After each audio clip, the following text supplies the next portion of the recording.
മലപ്പുറം പാങ് എന്ന നാട് കണ്ണീർ നാടായി മാറുന്ന കാഴ്ചയാണ് നമ്മൾ കാണുന്നത്. വാൽപ്പാറയിലുണ്ടായിട്ടുള്ള വാഹന അപകടത്തിൽ പാങ് പള്ളിപ്പറമ്പ് GLP സ്കൂളിലെ അധ്യാപകരും അനധ്യാപികയും ഉൾപ്പെടെ 9 പേർക്കാണ് ജീവൻ നഷ്ടമായിരിക്കുന്നത്. 7 പേർ സ്ത്രീകളാണ്, ഒരു കുട്ടിയുണ്ട്, ഒരു പുരുഷനുണ്ട്. ഇങ്ങനെ 9 പേരുടെ ജീവൻ നഷ്ടമായിരിക്കുന്നു. 4 പേർ ചികിത്സയിൽ തുടരുകയാണ്. അതിൽ 3 പേരുടെയും നില ഗുരുതരമാണ്. വാൽപ്പാറയിൽ നിന്ന് പൊള്ളാച്ചിയിലേക്ക് പോകുന്ന വഴിയിൽ വാഹനം നിയന്ത്രണം വിട്ട് മറിയുകയായിരുന്നു. 13-ാം വളവിൽ നിന്ന് 9-ാം വളവിലേക്ക് ഇവർ സഞ്ചരിച്ച ടെമ്പോ ട്രാവലർ അപകടത്തിൽപ്പെട്ടാണ് മരണം സംഭവിച്ചിരിക്കുന്നത്. അപകടമുണ്ടായിരിക്കുന്നത് അതിൽ ഒരു പെൺകുട്ടിയുടെ മാത്രം പരിക്കാണ് വലിയ ബുദ്ധിമുട്ടില്ലാത്ത തരത്തിലുള്ളത്. ബാക്കി 3 പേരും അതീവ ഗുരുതരാവസ്ഥയിൽ തുടരുകയാണ്.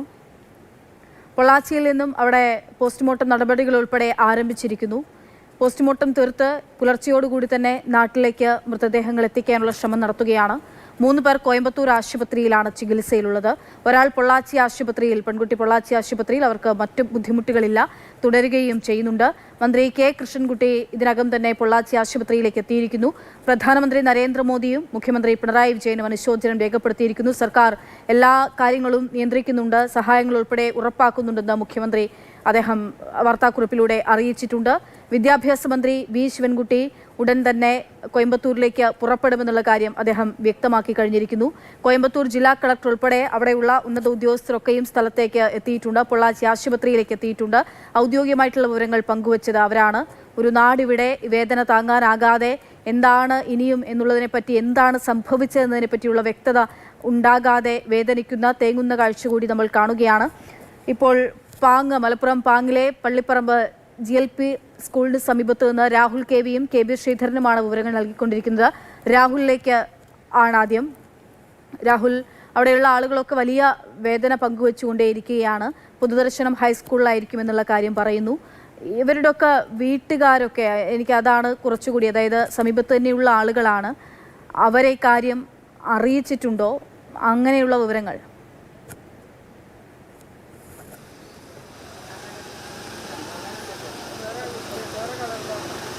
അക്ഷയ, അതുതന്നെയാണ് നാട്ടുകാർ നേരിടുന്ന, അല്ലെങ്കിൽ ബന്ധുക്കൾ നേരിടുന്ന വലിയൊരു വെല്ലുവിളി എന്നത്. വീടുകളിൽ എങ്ങനെ ഈ കാര്യം പറയും എന്നുള്ളതാണ്. എന്തായാലും മാധ്യമങ്ങളിലൂടെ അടക്കം വിവരം ഇതിനകം അവർ അറിഞ്ഞിട്ടുണ്ടാകും എന്ന കാര്യത്തിൽ സംശയമില്ല. പക്ഷേ പിന്നീട് അങ്ങോട്ടേക്കുള്ള ഒരു റെസ്പോൺസൊക്കെ നമുക്ക് ചിന്തിക്കാനും ഊഹിക്കാനും കഴിയുന്നതിൽ അപ്പുറമാണ്. അതിൽ ഈ നാട് എന്ന് പറയുന്നത് ഒരു സാധാരണ ഒരു ഗ്രാമമാണ്, അവിടെയുള്ളൊരു വിദ്യാലയമാണ്. നാട്ടുകാർ തന്നെ അവരുടെയൊക്കെ മക്കൾ പഠിക്കുന്ന വിദ്യാലയമാണ്. അപ്പോൾ അടുത്തുള്ള വീട്ടുകാരുമൊക്കെ തന്നെയായി, നാട്ടുകാരും ഒക്കെ തന്നെ അത്രയധികം അടുപ്പം വെച്ച് പുലർത്തുന്നവരാണ് അവിടെയുള്ള അധ്യാപകരും. സ്കൂളിനെ സംബന്ധിച്ച് പഠനകാര്യത്തിലും വലിയ നേട്ടമാണ് ഈ കഴിഞ്ഞ ദിവസങ്ങളിൽ, കാലയളവിൽ, അധ്യാപന വർഷത്തിൽ തന്നെ നേടാനും കഴിഞ്ഞത്. കാരണം നമ്മൾ ഈ സ്കൂളിലേക്കൊക്കെ കയറി ചെല്ലുമ്പോൾ തന്നെ സ്കൂളിൻ്റെ ഗേറ്റിൽ ഒരു ഫ്ലെക്സ് ബോർഡുണ്ട്. സ്കൂളിലെ കുരുന്നുകൾ, ഉന്നത വിജയം നേടിയ കുരുന്നുകളെ അഭിനന്ദിച്ചുകൊണ്ടുള്ള ഒരു ഫ്ലെക്സ് ബോർഡാണ്. അതിലൊക്കെ അധ്യാപകരുടെ കഠിന ശ്രമവും പരിശ്രമവുമാണ്, അതിൻ്റെ ഒരു റിസൾട്ടാണ് ആ ഫ്ലെക്സ് ബോർഡിലൊക്കെ നമുക്ക് കാണുവാനും കഴിയുന്നത്. ഈ നാട്ടിലേക്ക്, കൊച്ചു ഗ്രാമത്തിലേക്ക് നാനാഭാഗത്തു നിന്നുള്ള ആളുകൾ ഇപ്പോൾ തന്നെ ഒഴുകി എത്തിക്കൊണ്ടേയിരിക്കുകയാണ്. ഒരുപാട് പേരുണ്ട്. പക്ഷേ കൂടുതൽ കാര്യങ്ങൾ അങ്ങനെ ഒരു ഉൾക്കൊള്ളാൻ കഴിയാത്ത വിധത്തിൽ ആണ് ആളുകൾക്കുള്ളത്. അപ്പം തന്നെയാണ് പൊതുദർശനത്തിൻ്റെ കാര്യവും. സ്കൂളിൽ അതിനുള്ള സൗകര്യമില്ല. നമ്മൾ പറഞ്ഞു, പാങ് അമ്പലപ്പറമ്പിലുള്ള ഹയർ സെക്കൻഡറി സ്കൂളിൽ പൊതുദർശനം നടത്താനാണ് നിലവിൽ തീരുമാനമായിട്ടുള്ളത്. രാവിലെ 9 മണിയോടുകൂടി, അതിനു മുൻപേ തന്നെ പോസ്റ്റ്മോർട്ടം നടപടികളെല്ലാം തന്നെ പൂർത്തിയാക്കി മൃതദേഹങ്ങൾ നാട്ടിലേക്ക് കൊണ്ടുവരിക, 9 മണിയോടുകൂടി പൊതുദർശനം ആരംഭിക്കുക എന്നതാണ് നിലവിൽ നാട്ടിൽ തീരുമാനമെടുത്തിട്ടുള്ളത്. ജില്ലാ ഭരണകൂടവും ഒക്കെ തന്നെ ചേർന്ന് ആലോചിച്ചാണ് നിലവിൽ അങ്ങനെ ഒരു തീരുമാനത്തിലേക്ക് പോയിട്ടുള്ളത്. പാങ്ങിൽ നിന്ന് ഈ നമ്മുടെ LP സ്കൂളിൽ നിന്ന് തന്നെ കുറച്ച് മീറ്ററുകൾ മാറിയുള്ള അമ്പലപ്പറമ്പ് ഹയർ സെക്കൻഡറി സ്കൂളിലാണ് പൊതുദർശനം നടത്തുക. 9 മണിയോടുകൂടി പൊതുദർശനം, അല്ലേ? 9 മണിയോട് പൊതുദർശനം എന്ന് പറഞ്ഞത്. അപ്പോൾ പിന്നെ സമയം ഇപ്പോൾ നമ്മുടെ അടുത്തുള്ള എല്ലാവരും നമ്മളെ ഈ ഭാഗത്തുള്ളവരായതുകൊണ്ട് 9 മണിക്ക് കഴിഞ്ഞാൽ ഒരു 12 മണി വരെയൊക്കെ, 11 മണി വരെ ആ സമയത്ത് വരെ പൊതുദർശനം ഉണ്ടാവുള്ളൂ. അത് കഴിഞ്ഞ് കഴിഞ്ഞാൽ പിന്നെ ബോഡി അവരെ പള്ളിയിലായാലും മറ്റുള്ളവരെ സംസ്കരിക്കാനുള്ള തയ്യാറെടുപ്പ് ആയിരിക്കും. ചോദിക്കാനുള്ളത്, നമ്മുടെ മരിച്ചുപോയ ഒരു വീടുകളിലേക്കൊക്കെ പോയി അങ്ങനെ അവരോട് കാര്യങ്ങളൊക്കെ പറഞ്ഞോ? ഇല്ല, അവരുടെ അടുത്തൊന്നും കാര്യങ്ങളൊന്നും പറഞ്ഞിട്ടില്ല. ഇവിടെ നമ്മൾ അടുത്ത് സൂറ ടീച്ചർ എന്ന് പറഞ്ഞാൽ എൻ്റെ അടുത്ത്, നേരത്തെ പറഞ്ഞ പോലെ എൻ്റെ അടുത്തുള്ള, അപ്പോൾ അവരെ ഹസ്ബൻഡൊക്കെ അങ്ങോട്ട് പോയിട്ടുണ്ട്. പിന്നെ മരണപ്പെട്ട സ്ഥലത്തേക്ക് പോയിട്ടുണ്ട്. അവർ മോനും ആംബുലൻസിൽ പോയിട്ടുണ്ടെന്നാണ് പറഞ്ഞു കേട്ട്. പിന്നെ അവരെ മോള് പാലക്കാട് പഠിക്കുകയാണ്. അപ്പോൾ അവരൊന്നും അറിയിച്ചിട്ടില്ല, കാര്യങ്ങൾ അറിയിച്ചിട്ടില്ല. മറ്റുള്ളവരെ പിന്നെ മീഡിയ വഴിയൊക്കെ അറിയാൻ സാധ്യത കൂടുതലാണ്. അറിഞ്ഞിട്ടുണ്ടാവും എന്ന് വിചാരിക്കുന്നു. അറിയിക്കുക എന്നുള്ളത് വലിയൊരു പ്രയാസമുള്ള കാര്യമാണ്. പ്രയാസമുള്ള കാര്യമാണ്. കാരണം അത്രത്തോളം ഒരു വലിയ ഒരു ആഘാതമാണ് നമുക്ക് എല്ലാവർക്കും സംഭവിച്ചിട്ടുള്ളത്. അപ്പോൾ അതിൻ്റേതായിട്ടുള്ള ബുദ്ധിമുട്ടും കാര്യങ്ങളൊക്കെ ഉണ്ട്. Okay, thank you. ഇത് തന്നെയാണ്, ഉൾക്കൊള്ളാൻ കഴിയാത്തൊരു സംഭവമാണ്, ദുരന്തമാണ്. പക്ഷേ യാഥാർത്ഥ്യം അതാണ്, അത് അംഗീകരിച്ചേ പറ്റൂ എന്നുള്ളത് തന്നെയാണ്. ഇതൊക്കെ ഇവിടെയുള്ള ആളുകൾ തന്നെയാണോ? ഇവിടെയുള്ളവരാണോ? ഇവിടെയുള്ളവരാണ്. സ്കൂളിൽ പഠിച്ചാണോ? ഇവിടെയുള്ളവർ തന്നെയാണ് എല്ലാവരും. ഇവിടെയുള്ള ആൾക്കാർ തന്നെയാണ് ഒക്കെ ഇരിക്കണമൊക്കെ. ഇങ്ങനെ ഒരു ദുരന്തം സംഭവിക്കുമ്പോൾ എന്താ പറയാൻ? എന്താ നമുക്കൊന്നും പറയാൻ കിട്ടണില്ല. എന്താ നമുക്കൊന്നും പറയാനൊന്നും കഴിയില്ല. അങ്ങനത്തെ ഒരു വാർത്തനെ കേൾക്കാൻ ഒരു ഇരിക്കാനും വയ്യ, നമുക്കൊന്നിനും കഴിയില്ല. അതൊരു സങ്കടകരമായ വാർത്ത. മാഷന്മാരെയൊക്കെ അറിയുന്നതാണോ? എല്ലാവരും അറിഞ്ഞാണ്. നമ്മളെ അടുത്തുള്ള തന്നെ ടീച്ചറും എല്ലാവരെയും. നമ്മളെ സുഹൃത്തിൻ്റെ പെങ്ങളാണ് ഇവിടെ പാചക തൊഴിലാളി നിൽക്കണേ, സാജിദാർ. അവളെ കുട്ടിയും പോയി, അവരൊക്കെ മരിച്ചു.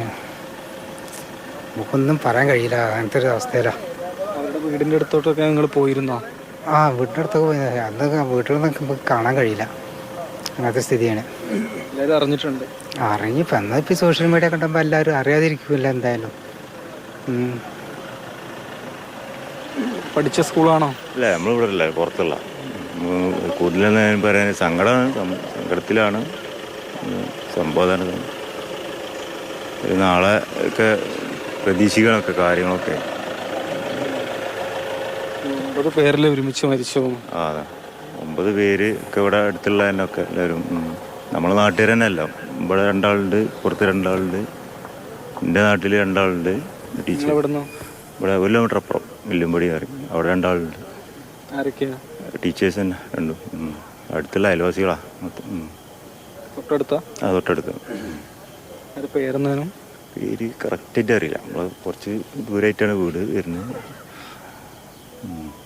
പുതിയ വീട് പുതിയ വീടാവും. പുതിയ ഇപ്പം അടുത്ത് പുതിയ വീട് വെച്ച ഇപ്പം അടുത്ത് വെച്ചാ. 1 മാസമായിട്ടുള്ള ഒരു വീട് വെച്ച് മാറിയിട്ട് പുതിയ വീട് വെച്ചാൽ ഒരു ഭാര്യയുണ്ട്, 2 ആളുണ്ട്, ഒരുമിച്ചാണ്. സങ്കടകര. അതിനാണ് അക്ഷയ, സങ്കടകരമാണ്. അതിനപ്പുറത്തേക്ക് എന്താണ് പറയേണ്ടത് എന്നാണ് ഓരോരുത്തരും ചോദിക്കുന്നത്. കാരണം ഈ അധ്യാപകരെ നമുക്കറിയാലോ, ഒരു നാടിലൊരു വിദ്യാലയം ഉണ്ടാകുമ്പോൾ LP സ്കൂൾ UP സ്കൂളൊക്കെ ഉണ്ടാകുന്ന സമയത്ത് എല്ലാവർക്കും പരസ്പരം അറിയുന്നവരായിരിക്കും. കാരണം നമ്മുടെ ചെറിയ മക്കൾ കുരുന്നുകളൊക്കെ തന്നെ പോയി പഠിക്കുന്ന സ്ഥലമാണ്. എന്താ പൊതുദർശനത്തിന് വെക്കുന്ന പറഞ്ഞു രാവിലെ 9 മണിക്കല്ലേ? അമ്പലപ്പറമ്പ് ഗവൺമെൻറ് ഹൈസ്കൂളിൽ വെച്ചിട്ടാണ് രാവിലെ 9 മണിക്കാണ്. ഔദ്യോഗികമായിട്ട് ഇത് കിട്ടിയിട്ടില്ല. അതിന് പോരുന്നതിനനുസരിച്ച് നമ്മളത് ചെയ്യും. 9 മണിയോടെ 9 മണിയെന്ന് പറയും. അത് തന്നെയാണ് നമ്മുടെ ഈ നാട്ടിലൊരു വിദ്യാലയമാകുന്ന സമയത്ത് എല്ലാവരും പരസ്പരം അറിയുന്നവരാകും. അധ്യാപകർ, നാട്ടുകാരെയൊക്കെ അങ്ങനെ പ്രിയപ്പെട്ട ആളുകളാകും എന്ന കാര്യത്തിൽ യാതൊരു സംശയവുമില്ല. ഇവിടെയും അങ്ങനെ തന്നെയാണ്. അത്രയും പ്രിയപ്പെട്ടവരാണ്, അങ്ങനെ പ്രിയപ്പെട്ട അധ്യാപകരാണ് ഈ ഒരു അപകടത്തിൽ ഒരുമിച്ച് മരണപ്പെട്ടിട്ടുള്ളത്. എന്തായാലും അവിടെ ഉള്ള നടപടിക്രമങ്ങൾ, പോസ്റ്റ്മോർട്ടം അടക്കമെല്ലാം പൂർത്തിയാക്കി നാട്ടിലേക്ക് കൊണ്ടുവന്ന് രാവിലെ 9 മണിയോടുകൂടി പൊതുദർശനം നടത്തുക. ഉറങ്ങാതെ അവരൊക്കെ ഉറക്കം വരില്ല സ്വാഭാവികമായിട്ടും. രാഹുൽ നേരത്തെ പറഞ്ഞ പോലെ തന്നെയാണ്, ഒരു LP സ്കൂൾ അല്ലെങ്കിൽ UP സ്കൂൾ എന്നൊക്കെ പറയുമ്പോൾ അത് നാട്ടിലുള്ള എല്ലാവരുമായിട്ടും അവർ കണക്റ്റഡ് ആയിരിക്കും. നാട്ടിലുള്ള എല്ലാവർക്കും അവരെ അറിയായിരിക്കും. പ്രത്യേകിച്ച് ഇവരാണെങ്കിൽ ആ നാട്ടുകാർ തന്നെയാണ് എല്ലാ അധ്യാപകരും എന്നുള്ള കാര്യമാണ് പറയുന്നത്. അപ്പോൾ അവരെ കാത്തിരിക്കുകയാണല്ലേ എല്ലാവരും.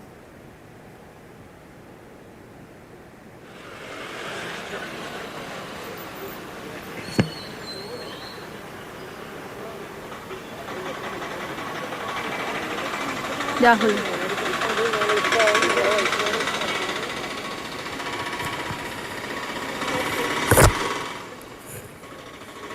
പക്ഷേ അതെ, ഇനി അവസാനമായി ഒരു നോക്ക് കാണുക എന്നത് തന്നെയാണ് നാട്ടുകാർക്ക് സംബന്ധിച്ച് ചെയ്യുവാനുള്ളത്. കാണുക, അതുപോലെ നല്ലൊരു യാത്രയയപ്പ് നൽകുക എന്നതാണ്. കാരണം യാഥാർത്ഥ്യം എന്താണെന്ന് ഉൾക്കൊണ്ടുവരികയാണ്. ആദ്യമേ ഇത് കേട്ട സമയത്ത് ഞെട്ടിത്തെറിച്ച് നിൽക്കുകയായിരുന്നു, കോരിത്തെറിച്ച് നിൽക്കുകയായിരുന്നു. ഇങ്ങനെ ഒരു വലിയ ദുരന്തം സംഭവിച്ചിട്ടുണ്ടാകില്ല എന്ന് പിന്നീട് കേൾക്കണമേ എന്നുള്ള പ്രാർത്ഥനയിലായിരുന്നു. പക്ഷേ അങ്ങനൊരു അപകടം സംഭവിച്ചു. 9 പേർക്ക് ജീവൻ നഷ്ടമായി. ഏതായാലും നാടൊന്നടങ്കം കാത്തിരിക്കുകയാണ് പ്രിയപ്പെട്ട ആളുകളുടെ ചേതനയേറ്റ മൃതശരീരങ്ങൾ നാട്ടിലേക്ക് വന്ന് ഏതായാലും പൊതുദർശനമൊക്കെ പൂർത്തിയാക്കിയ സംസ്കാരം ഒക്കെ നടത്തുക എന്നൊരു ഇതോടുകൂടി എല്ലാവരും ഒന്നടങ്കം തന്നെ കാത്തിരിക്കുകയാണ്. കൂടുതൽ ആളുകൾ ഇവിടേക്ക് ഈ സ്കൂൾ പരിസരത്തേക്ക് എത്തിക്കൊണ്ടേയിരിക്കുന്നുണ്ട്. നമുക്ക് അവരോടൊക്കെ സംസാരിച്ച് നോക്കാം. ഇങ്ങനൊരു ദുരന്തം നാട്ടിൽ സംഭവിക്കുമ്പോൾ എന്താ പറയാനുള്ളത്? ഞാൻ ചെമ്മാടത്ത് വന്നാണ്. നമ്മൾ അപകടം അറിഞ്ഞു വന്നാണ്. പരിചയമുള്ളവരുണ്ടായി കൂട്ടത്തിൽ? ഇല്ല ഞങ്ങളെ പരിചയം. ഞങ്ങളിങ്ങനെ സംഭവം നടന്നു എന്ന് പറഞ്ഞപ്പോൾ നമ്മളങ്ങനെ വണ്ടി എടുത്ത് പോകുന്നതാണ്. ചെമ്മാട് താലൂക്കിന്റെ മുന്നിലാണ് വീട്. എന്തോ നമ്മളറിയുന്ന ആൾക്കാരനാണെന്ന് അറിയാം. നമ്മളെ ഭാര്യൻ്റെ കൂടെ അറബിക് ടീച്ചറെ ജോലിയുണ്ട്. അതൊരു നല്ല കമ്പനിയുള്ള ആൾക്കാരാണ്. മരിച്ച റംലി ടീച്ചർ. പിന്നെ നാട്ടിലെ ആൾക്കാരല്ലേ, എല്ലാ ആൾക്കാരും അറിയും. ഇവരും വലിയ ആളാണ്, ഒക്കെ നാട്ടുകാർ വന്നവർ. കൂടുതൽ ആൾക്കാരും റംലി ടീച്ചർ നല്ല പരിചയമുള്ള അല്ലേ? അതേ സ്കൂളിലെ BLO കൂടിയാണ് ഈ സ്കൂളിലെ ഇലക്ഷൻ്റെ. എല്ലാവരോട്ടും നല്ല ബന്ധമുള്ള ആൾക്കാർ. നമ്മളെ വെസ്റ്റ് ബാങ്ക് LP സ്കൂൾ, അവിടെ എൻ്റെ ഭാര്യ ജോലിയുണ്ട്. മറ്റേ ഇവിടെ ഈ സ്കൂളിൽ ഗവൺമെൻറ് LP സ്കൂളാണ്. എല്ലാവരും അറിയും, ഇവരൊക്കെ അറിയുന്ന ആളല്ലേ. എന്താ പറയാനുള്ളത്? നമ്മളെ അയൽവാസിയാണ്. പിന്നെ ടീച്ചർ അയൽവാസിയാണ്. അതാണ് സങ്കടം. പിന്നെ നാട്ടുകാരുമാണ്. പിന്നെ നമ്മളവിടെ കടന്നമുട്ടിക്കുള്ളത് അത് നമ്മളെ സ്നേഹിതൻ്റെ മക്കളാണ് ഒക്കെ. അവിടെ KK സ്കൂളിൻ്റെ അവിടെ വെച്ച് അതും നമ്മളെ സ്നേഹിതൻ്റെ ഭാര്യയും മോനും ഒക്കെ തിന്നതാണ്. അതിലുള്ള സങ്കടം നമുക്ക്, വിഷമം അല്ലാതെ നമുക്ക് കഴിയുന്നില്ല. നമുക്കൊക്കെ അറിയേണ്ടതാണ്. മൊത്തം നമ്മൾ അറിയുന്ന ആൾക്കാരല്ലേ. അവർ നമ്മളെ കയ്യിൽ നിന്ന് പിരിഞ്ഞു പോകുമ്പോൾ നമുക്കുള്ള സങ്കടം നമുക്ക് ഉൾക്കൊള്ളാൻ കഴിയുന്നില്ല. അത്രയുള്ളൂ, ആ സങ്കടമുള്ളൂ. തീർച്ചയായിട്ടും നമ്മൾ ഈശ്വരനോട്, അള്ളാഹുവിനോട് പ്രാർത്ഥിക്കുകയാണ്. ജീവിതത്തിൽ നമ്മൾ ആദ്യമായിട്ടാണ് ഇങ്ങനത്തെ സംഭവം കേൾക്കുന്നത്. എന്താ എല്ലാം പഠിച്ചവൻ്റെ വിധി, അത്ര നമുക്ക് പറയാൻ പറ്റില്ല എല്ലാ കാര്യത്തിലും. ഇവിടെ അപകടങ്ങളൊക്കെ കുറേ സംഭവിച്ചിട്ടുണ്ട്. ഞങ്ങൾക്ക് ഇറക്കിറങ്ങി ചന്തപ്പറമ്പ് അവിടെയൊക്കെ ഇതേമാതിരി അപകടങ്ങൾ കുറേ ഉണ്ടായിട്ടില്ല. 1-2 ആളൊക്കെ മരിച്ചു. ഇതേമാതിരി ആദ്യമായിട്ടാണ് സംഭവം. കണ്ണൂരിലുണ്ടായ ബോട്ട് അപകടമാണല്ലോ ഇതിന് മുൻപ് നമ്മുടെ ജില്ലയിൽ ഒരു വലിയ അപകടം. അതേപോലെ പൂക്കിപ്പറമ്പ് ബസ് അപകടം, ബസ് കത്തിയിട്ട് കുറേ ആൾക്കാർ മരിച്ചു. കേക്കലുള്ളൂ, നമ്മൾ നേരിട്ട് കണ്ടില്ല. നമ്മൾ അങ്ങനെയൊക്കെയുള്ള സംഭവം കാണില്ല. അക്ഷയ, നമ്മൾ പറഞ്ഞതുപോലെ ആവർത്തിച്ച് പറഞ്ഞതുപോലെ വലിയ നടുക്കത്തിലാണ്, ഞെട്ടലിലാണ്. ഒപ്പം തന്നെയാണ് നാടൊന്നടങ്കം തന്നെ പ്രിയപ്പെട്ടവരുടെ മൃതദേഹം എത്തുന്നതിന് വേണ്ടിയുള്ള ഒരു കാത്തിരിപ്പിൽ കൂടിയാണ്. തീർച്ചയായിട്ടും അവരാകെയും കാത്തിരിക്കുക എന്ന് പറയുമ്പോൾ അത് സന്തോഷത്തിൻ്റെ കാത്തിരിപ്പല്ല, അത് വേദനയുടേതാണ്. അവർക്കൊപ്പം ഉണ്ടായിരുന്ന, അവരെ കൂടെ തന്നെ ഉണ്ടായിരുന്ന അധ്യാപകർ ആണിപ്പോൾ ജീവനറ്റ് തിരികെ നാട്ടിലേക്ക് എത്തുന്നത്. വിനോദസഞ്ചാരത്തിനായി തിരിച്ച ആളുകളാണ്. ആ സ്കൂളിൻ്റെ ഉന്നമനത്തിനായിട്ട് എല്ലാ തരത്തിലും പ്രവർത്തിക്കുമായിരുന്നു. അജിത ടീച്ചർ ഉൾപ്പെടെയുള്ള ആളുകൾ ചോദിച്ച് ഫണ്ട് വാങ്ങുമായിരുന്നു. അത് നമുക്ക് നടത്തിക്കൂടെ എന്ന തരത്തിൽ നിന്ന് പ്രസിഡൻ്റൊക്കെ നേരത്തെ സംസാരിക്കും നമ്മൾ കേട്ടു. അങ്ങനെ സ്കൂളിനെ, ആ നാട്ടിലെ കുഞ്ഞു കുട്ടികളെയൊക്കെ ഉന്നതങ്ങളിലേക്ക് എത്തിച്ച അധ്യാപകരെയാണ് ഇപ്പോൾ നഷ്ടമായിരിക്കുന്നത്. ഇന്ന് വൈകിട്ടോടു കൂടി ഉണ്ടായിട്ടുള്ള അപകടമാണ്. അപകടത്തിൻ്റെ നടുക്കത്തിൽ തന്നെയാണ് നാട്. ഇതുവരെ ഉണ്ടായിട്ടില്ല, ഇനി ഒരിക്കലും ഇതുണ്ടാകരുതേ എന്ന് പ്രാർത്ഥിക്കാം എന്നുള്ളതാണ് അവിടെയുള്ള ആളുകൾ പറയുന്നത്. വിധിയെന്ന് കരുതി സമാധാനിക്കുന്ന ആളുകളുണ്ട്. അത് ഇനിയും വിധിയോ യാഥാർത്ഥ്യമോ എന്താണെന്ന് മനസ്സിലാകാതെ അതിൻ്റെ നടുക്കലിലുള്ള ആളുകളുണ്ട്. എന്തായാലും പൊള്ളാച്ചി ആശുപത്രിയിൽ ഇപ്പോൾ പോസ്റ്റ്മോർട്ടം നടപടികൾ നടക്കുകയാണ്. പുലർച്ചയോടുകൂടി തന്നെ പോസ്റ്റ്മോർട്ടത്തിന് ശേഷം ഈ മൃതദേഹങ്ങൾ നാട്ടിലേക്ക് എത്തിക്കും.